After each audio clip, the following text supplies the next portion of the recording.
Dans le chapitre précédent, Chopper et Brook, arrivés au Sony à bord du Shark, tombent très vite nez à nez avec Katakuri et les autres membres de l'équipage de Big Mom. Katakuri et compagnie sont arrivés via le miroir de Nami grâce au pouvoir de brûler. Du côté de Capone, Chiffon part avec Pudding à bord de Rabian la carpette, le tapis volant, tout en laissant un Capone triste et inquiet pour sa femme et un enfant. Afin d'aller chercher Sanji, du côté des Mugiwara, Big Mom continue à les poursuivre, Luffy qui affronte Prométhée sans résultat, qui se fera dominer par Jinbei par la suite, pendant que Zeus continue de manger les Weaver Eggs de Nami. C'est avec surprise que Nami retourne à Zeus contre Big Mom avec une attaque foudroyante qui, après avoir englouti trop de Weaver Eggs, finira par la foudroyer, laissant tout le monde ayant assisté à la scène vraiment perplexe.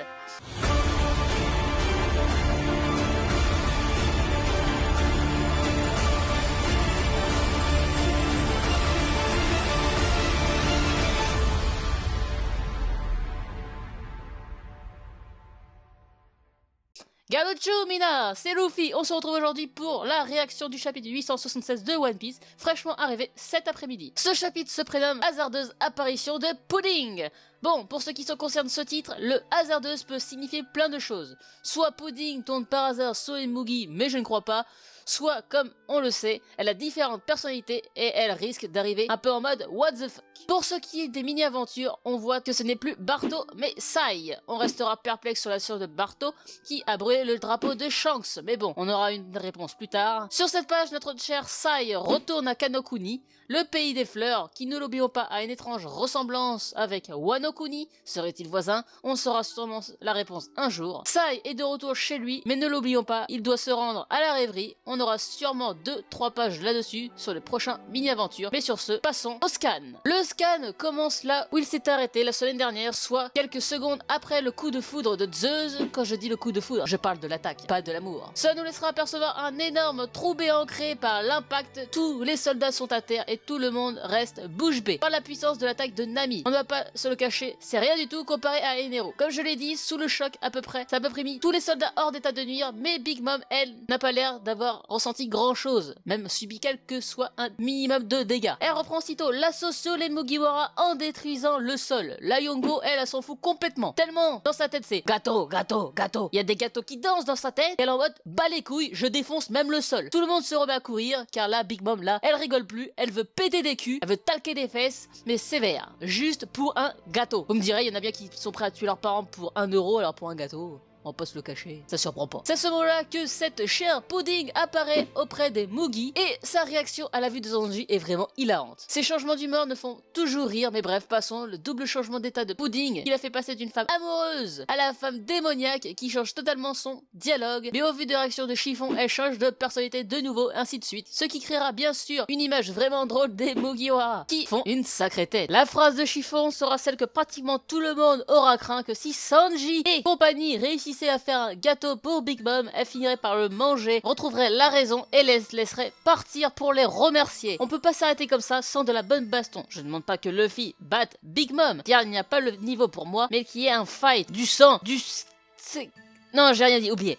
Rien du tout. On en viendra plus à la fin de la vidéo. Sanji monte sur carpette et bien sûr, toujours un moment drôle avec le changement d'humeur de Pudding. Luffy et Sanji se feront la promesse de se retrouver plus tard. On n'oubliera pas au passage que Big Mom aura remarqué Chiffon et Pudding et va croire qu'elles sont de leur côté. Alors qu'ils s'envolent, Pudding remarque que les Mugi tournent en rond. D'ailleurs, petite référence, quand je dis que...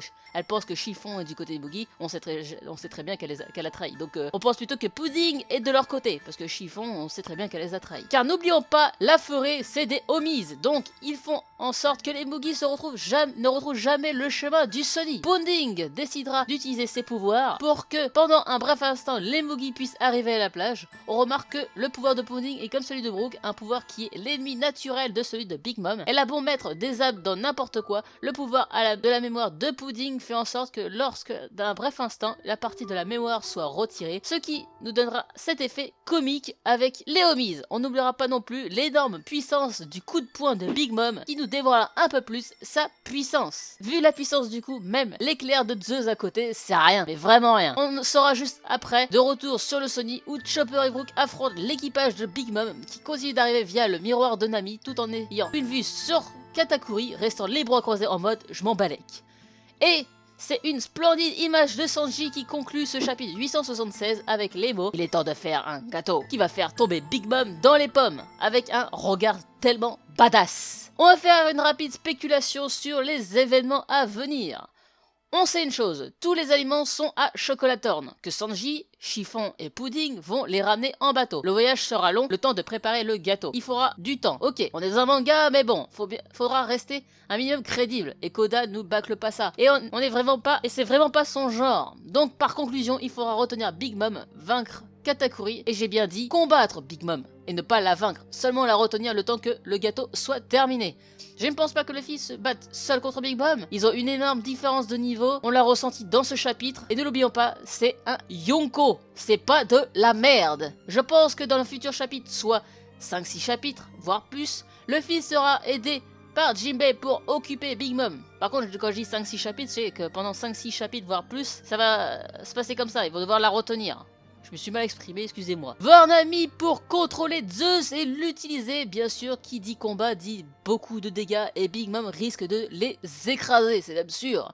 On pourrait même y voir l'éventuelle mort de Jinbei, qui pourrait relancer l'arc, se dire, cet arc il est fort, il était mou à la base et là, Oda il nous met plein la gueule, il nous tale que les fesses. Désolé Ryu Sensei, j'ai eu la phrase qui est revenue. Luffy en Gear 4 complètement anéanti par Big Mom. Il eut déjà beaucoup de mal face à Crackers. Alors contre Mama, complètement anéanti, n'y pensez même pas. On risquerait de voir un Pedro et compagnie affronter Katakuri sans le battre non plus. Tout ceci permettra à Luffy de réaliser la puissance d'un Yonko. Il sera ce qui l'attendra sur Wano face à Kaido. Selon moi, l'arc Totland est surtout là pour confronter Luffy, poser les bases de la puissance d'un Yonko, lui permettre de créer de nouvelles techniques, etc.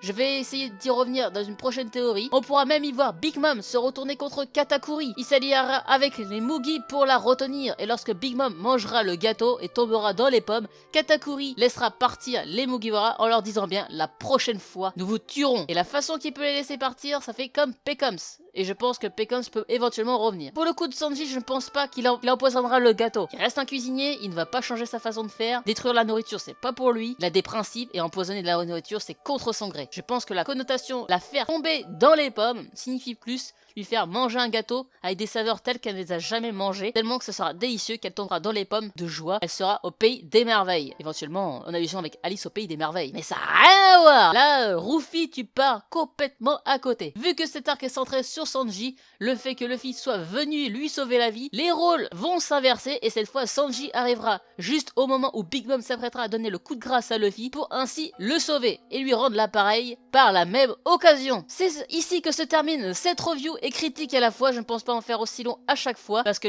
j'ai donné mon point de vue sur la critique, donc enfin, de mon point de vue sur la critique. J'ai mon point de vue sur la fin de l'arc, à moins qu'il y ait des autres changements. Je pourrais peut-être penser à autre chose, mais sinon j'ai exposé mes idées. J'attends vos retours et l'on débattra dans la prochaine vidéo. Dans la prochaine vidéo, on prendra vos commentaires s'il y en a et on en parlera en vidéo. C'était Ruffy, Garuchu Mina, à la prochaine. Ciao.